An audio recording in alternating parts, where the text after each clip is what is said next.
Some games look good, but others look like they're on a completely different level. From visual detail to world design, these games already look seriously impressive. Here's why these 19 new games look absolutely incredible. Zoopunk is set in what looks like a massive zoo, but this isn't some calm animal park. It's a gritty, industrial world where anthropomorphic animals are stuck in the middle of war and political tension. The story unfolds in Torch City during the early days of the first game, when a powerful energy source called the Fire Seed sparks rapid technological growth and massive destruction. You follow different animal fighters from opposing sides of the conflict, each with their own perspective as the city falls deeper into chaos. Each character has a distinct combat style based on their traits. Heavier fighters hit hard at close range and can absorb more damage, while quicker ones rely on speed, combos, and tight timing. The fights are fast and aggressive, and movement plays a big role in how you handle each encounter.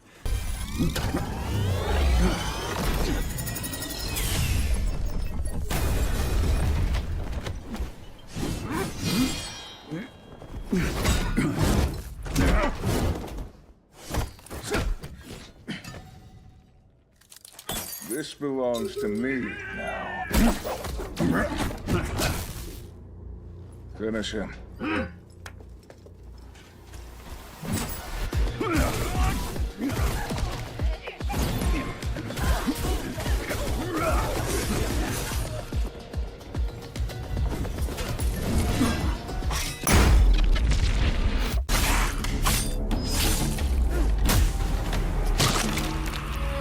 Monsters have always been here, watching from the shadows. And when we were at our weakest, they came out into the light. We feared for our lives, but we should have feared for our souls instead. The vampires didn't come to kill us. No, they came to rule. The Blood of Dawnwalker is being developed by Rebel Wolves, a team made up of former developers who worked on The Witcher 3. This new project mixes deep RPG systems with a darker horror vibe. The story takes place in 14th century Europe during a time of plague and chaos, where vampires have come out of hiding and now rule over humans. You play as Cohen, a young man who has become a Dawnwalker, stuck between being human and vampire. He has 30 in-game days to save his family, and every major quest or decision moves time forward. That time limit adds real pressure and makes you think carefully about what to do next. Gameplay is built around player choice, sword fighting, and supernatural powers that become stronger at night. You can embrace your vampire abilities or try to hold on to your humanity. That choice affects how people see you and how certain events play out in the story.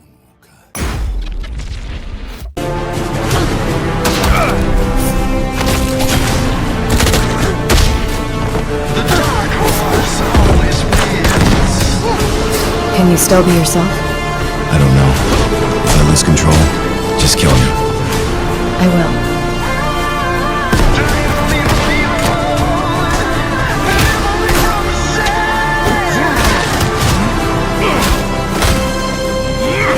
All our sacrifices!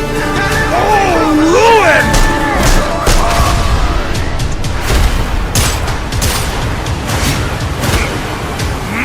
Project Retrograde: The Becoming is one of the most anticipated new games because it blends elements of Resident Evil with fast, skill-based action and RPG progression. It mixes survival tension with intense, close-range combat. What makes the game unique is its parasite-based evolution system. Instead of traditional leveling, you absorb combat memories from defeated enemies, unlocking new fighting styles and abilities. That means your build can shift between gunplay, martial arts, or hybrid combat, depending on how you play. The story takes place underground after humanity is nearly wiped out by an ancient parasite called Luca. You step into the role of a bounty hunter who becomes symbiotically linked to that parasite, gaining new abilities while risking your own humanity.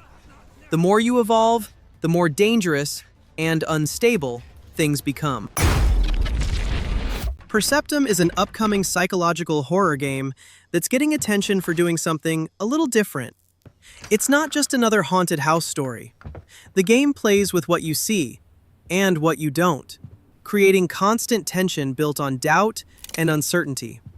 You play as a medium, investigating a family that suddenly disappeared from their home. What makes Perceptum interesting is its core mechanics. Instead of traditional combat, the game focuses on perception-based gameplay. Your main tools are a mirror that reveals things the naked eye can't see, and the ability to close your eyes to hear the beyond. The mirror shows hidden reflections and disturbing details, while closing your eyes makes you blind, but more aware of strange sounds around you.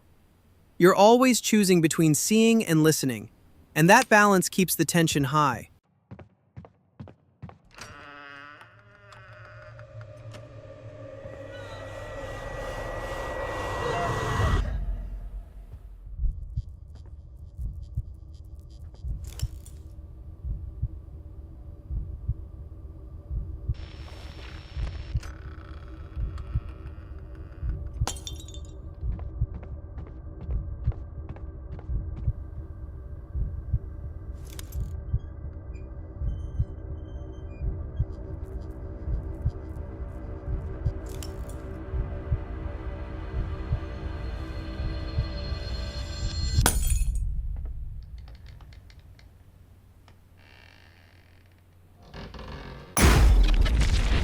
Tides of Annihilation opens with a strong hook.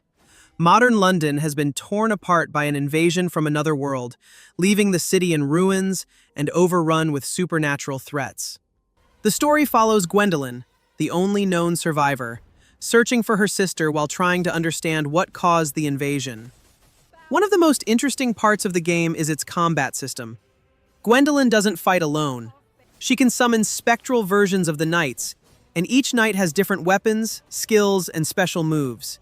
You can switch between them during combat and build a setup that fits your style, whether you prefer aggressive combos or more controlled fights. The setting blends modern and fantasy in a bold way. Iconic London landmarks are twisted by otherworldly forces, mixing urban destruction with medieval magic. Massive legendary knights also appear as large-scale encounters. But wishes come at a price. To pursue one's wishes is to court one's doom.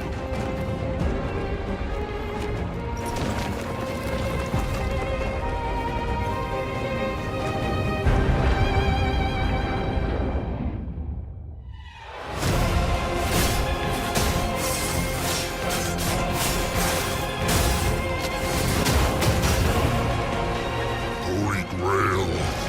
Blood.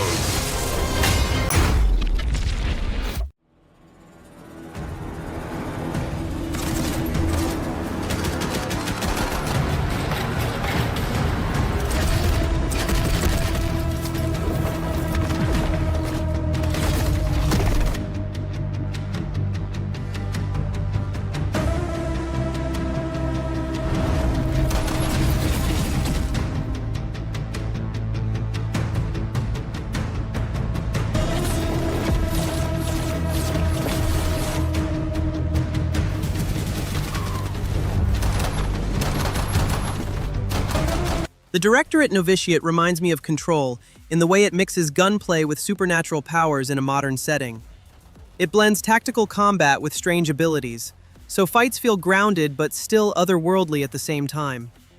The story follows Luna, a young woman who joins a secret group called the Diretorate after a traumatic event changes her life. Gameplay focuses on third-person action that combines firearms with magical abilities. Powers similar to telekinesis can be used alongside traditional weapons, giving fights more flexibility instead of forcing a single playstyle. Positioning, timing, and how abilities work together matter more than simply charging at enemies. The game balances urban fantasy storytelling with tactical combat. It's not fully horror and not just a shooter either. It sits somewhere in the middle, keeping a darker tone while still delivering fast, stylish action.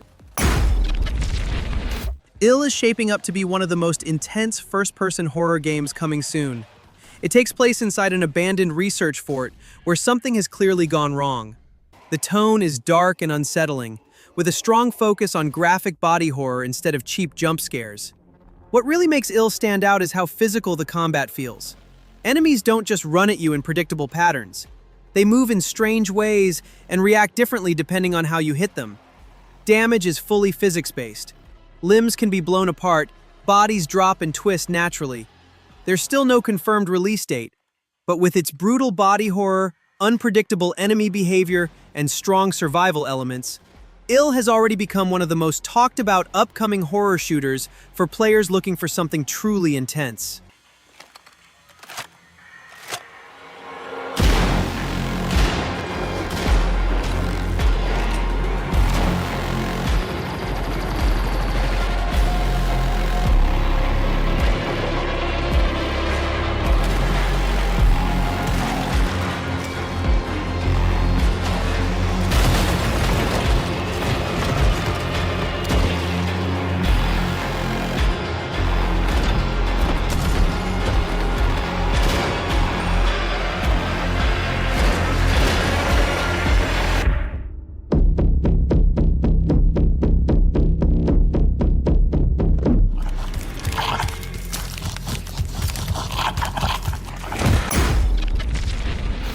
Spine is a third-person action game that focuses heavily on close-range combat and cinematic movement.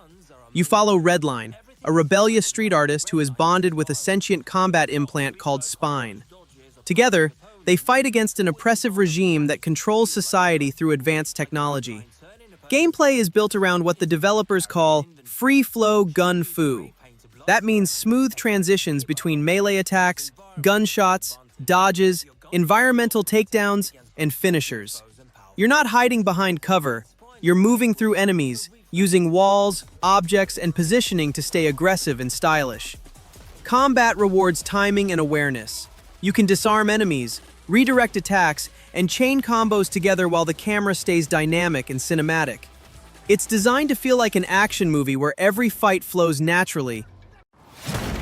Guys, that's her! That bitch with the spine! Hello there. Holy shit, bro, she killed Tony! Gonna kill you! Fanatically optimistic. Piece of cake. It's starting to rain. Don't get your guns wet. Justice Department, down on the ground, don't move! Come at me, creep. Come on! Don't damage your spine! That's an order!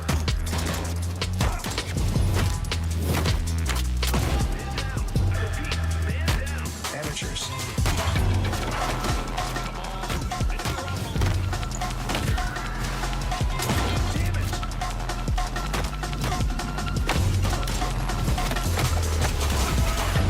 Red line, get ready.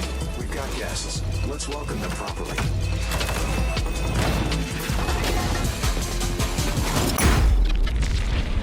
UNMe is one of the psychological horror games of 2026 that immediately grabbed attention when it was first revealed. It clearly takes some inspiration from Silent Hill 2, especially in how it explores trauma and blurred reality. The story follows a young girl trapped inside a strange labyrinth while carrying 4 different souls within her. Each soul has its own personality, memories, and motives, and they constantly struggle for control of her body. As different souls take control, the world around her shifts.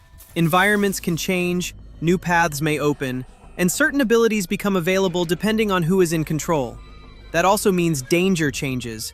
What feels safe one moment can become unstable the next. The game builds toward one major decision. Only one soul can remain in the end. The choice of who survives directly affects how the story concludes. 仕方ないじゃん。思い出せないんだか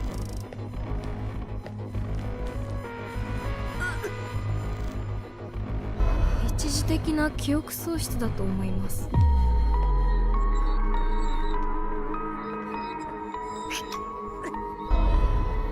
とにかくイライラしてそれどころじゃないんだって。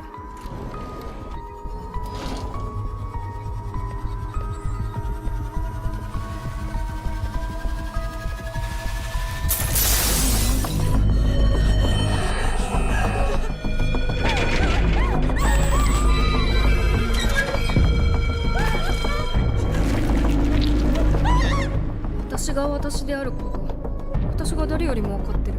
そんなことありえますか？さっさと他のやつを消せ。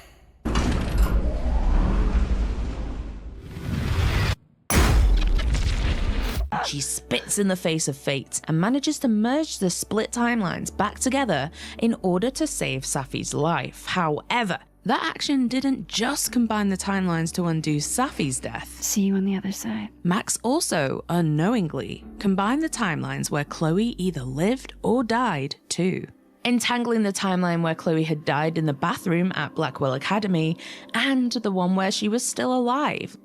Chloe develops traumatic nightmares of a timeline she never even lived, causing her to seek out Max's help in figuring out what is going on with her. There's one person who can help me understand what the fuck is going on. Chloe sets off to find her childhood best friend and partner in time, and thus the Life is Strange reunion brings Max and Chloe back together for what's being framed as the final chapter of their story.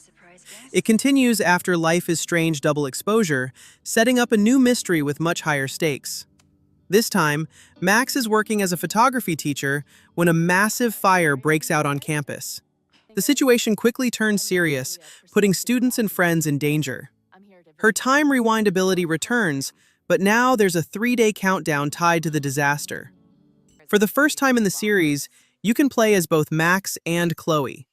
Max keeps her iconic rewind ability, letting you undo choices and solve time-based puzzles, while Chloe uses her backtalk skill to influence conversations and access areas Max can't reach. Players switch between them throughout the story, which opens up new ways to explore events and consequences based on who you're controlling. Supreme Experiment is a narrative-focused horror game built around a mysterious research facility where an experiment has gone horribly wrong. The story centers on unraveling what the Supreme Experiment actually was, why it was conducted, what happened to the researchers, and what force now inhabits the facility. Right now, there's no official gameplay footage released yet, and the developers haven't publicly shown how combat, movement, or enemy encounters will actually play out in real time. What we've seen comes from cinematic trailers and concept material that focus more on tone, atmosphere, and world setting instead of mechanics or player action. What makes Supreme Experiment stand out at this stage is its heavy focus on mystery and setting. It's built to feel like you're walking into the aftermath of something deeply wrong, not just another haunted corridor. But they go for a reason. This evolution of the machines was not random. There's something vast behind it. And it's coming for everyone, not just the machines. The people in the cities don't know it yet, but soon... No oversight. Just the jungle creeping back in. Both the vines and the people. The mayor stepped in where the government couldn't. Said the city needed order, and they'd be the ones to bring it. Keeping the peace on their terms. I walked away from it all. Kept my hands in dirt instead of blood. But desire is a fickle mistress. The city won't let me go. It won't forget my name. I asked for nothing, and they still came and took everything. The mayors and anyone that stands in my way. No Law drops you into Port Desire, a neon-lit city where crime runs everything and trust is rare. You step into the role of Gray Harker, a former soldier pulled back into chaos after trying to leave his violent past behind. Gameplay is built around first-person gunplay mixed with RPG systems. You can customize weapons, modify gear, and upgrade abilities to fit your playstyle. Some builds focus on stealth and silent takedowns, using shadows and distractions. Others lean into aggressive combat with heavy firepower and close-range fights. Movement looks fast and responsive, letting you slide, reposition, and use cover smartly during shootouts. No Law stands out because it mixes grounded first-person combat with meaningful decision-making inside a cyberpunk world. It's not just about shooting, it's about how you choose to survive in a city that doesn't follow any rules. The Lost Wild is a dinosaur survival horror game where you are not the hunter, you're the prey. The game follows Saskia, a journalist stranded on a remote island filled with abandoned research facilities and prehistoric predators that feel disturbingly real. Gameplay focuses on survival, not combat. You're scavenging for supplies, managing limited resources, and trying to move through dense environments without drawing attention. Stealth is your main tool. Instead of fighting your way through danger, you're constantly reading the situation and deciding when to hide, distract, or move. The atmosphere leans into tension rather than action. The island feels alive, and the dinosaurs feel like wild animals with instincts. That unpredictability is what makes the Lost Wild stand out. Every encounter feels unscripted and personal. If you've ever wondered what it would feel like to survive in Jurassic Park without a weapon, this is probably the closest you'll get.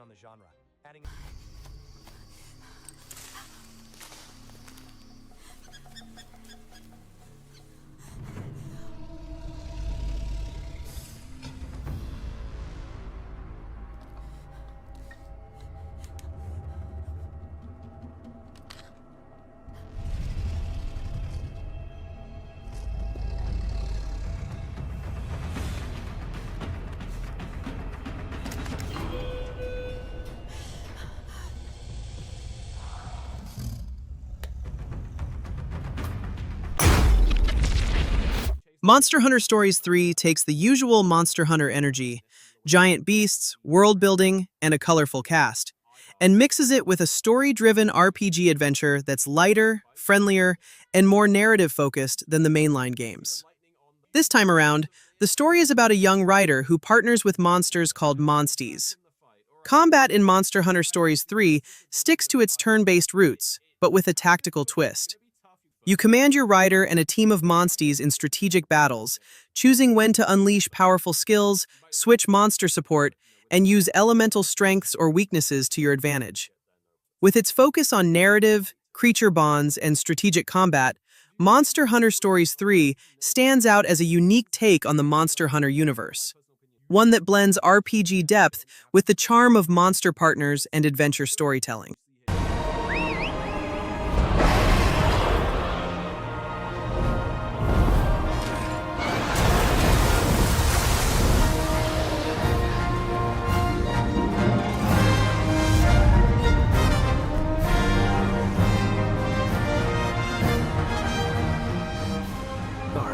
Is proving fatal. The encroachment threatens to drive our people out of house and home. But this divide has brought our two kingdoms to the brink of war. And you are the sole Rathalos rider in Azuria. My people have been driven into a corner, and the point of no return is looming before us. Can't afford not to go.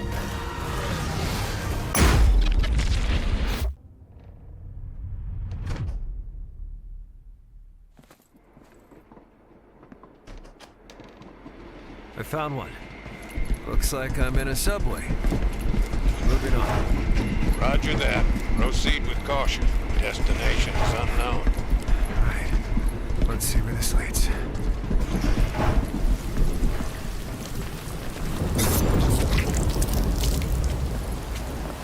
Inside a military base. Activating the map maker. Tell me what you can see.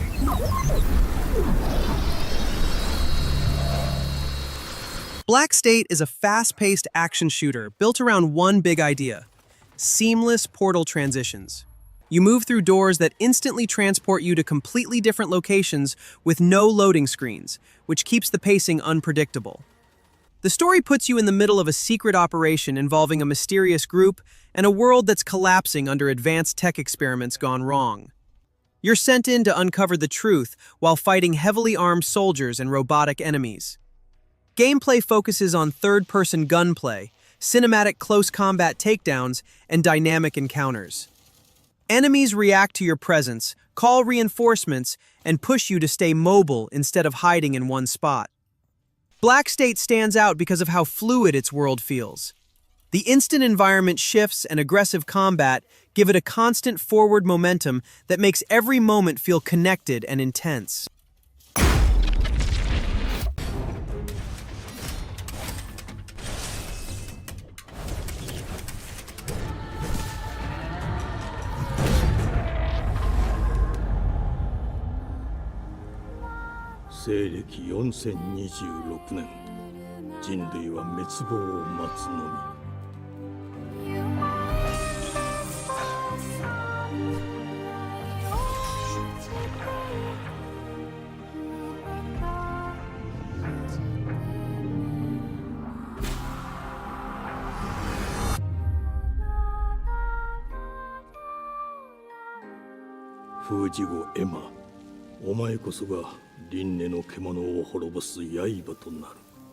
Beast of Reincarnation is Game Freak's first big action RPG outside of Pokémon, and it's already catching a ton of attention.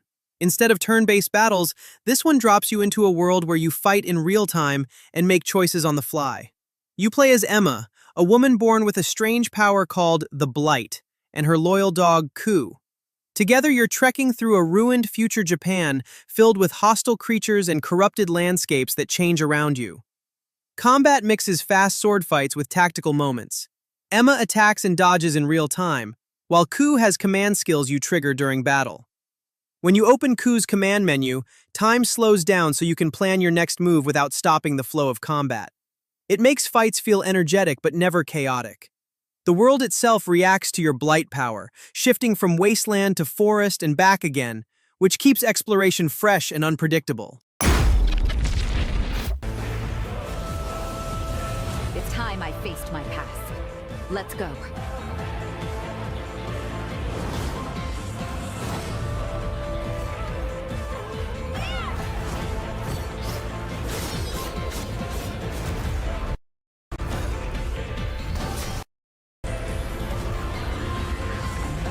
Today, you'll pay your dues!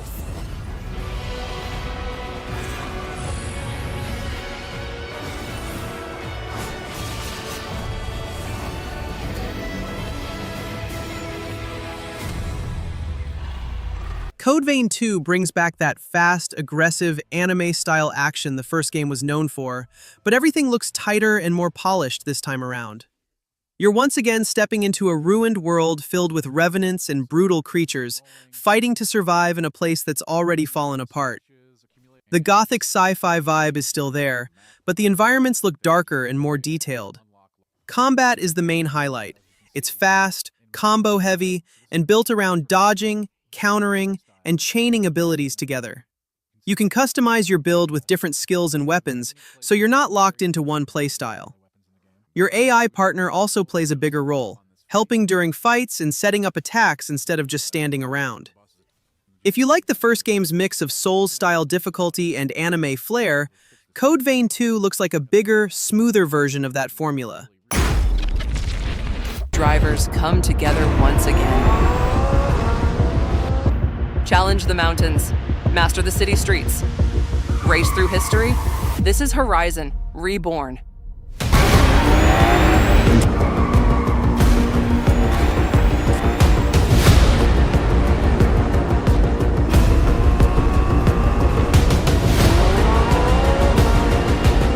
Discover breathtaking landscapes, build your legend, and experience the Horizon Festival like never before.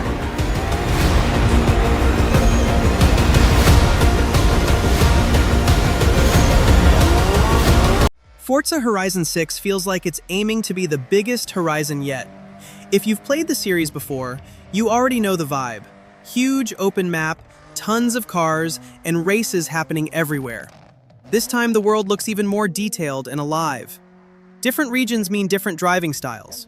One minute you're flying down a smooth highway, the next you're drifting through dirt roads or cutting across rough terrain.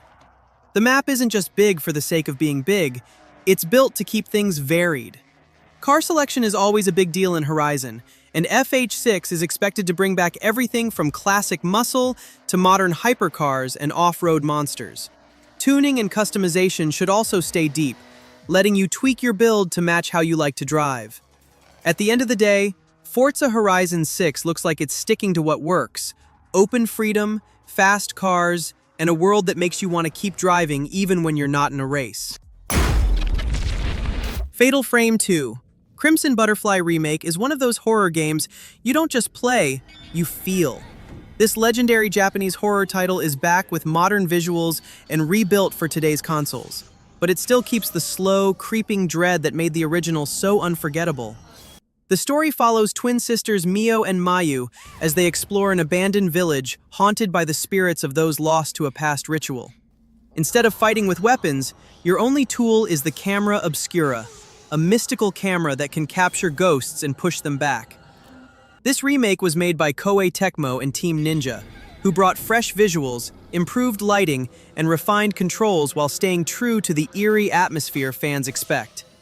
If you want horror that slowly gets under your skin instead of just jumping out at you, Fatal Frame 2, Crimson Butterfly Remake, is one of those experiences that stays with you long after you stop playing.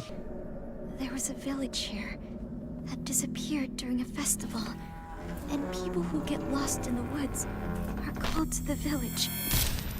Do you think this is...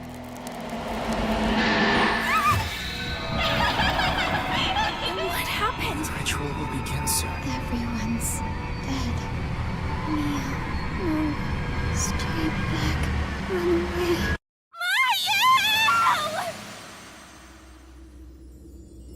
Fatal Frame 2. Crimson Butterfly Remake.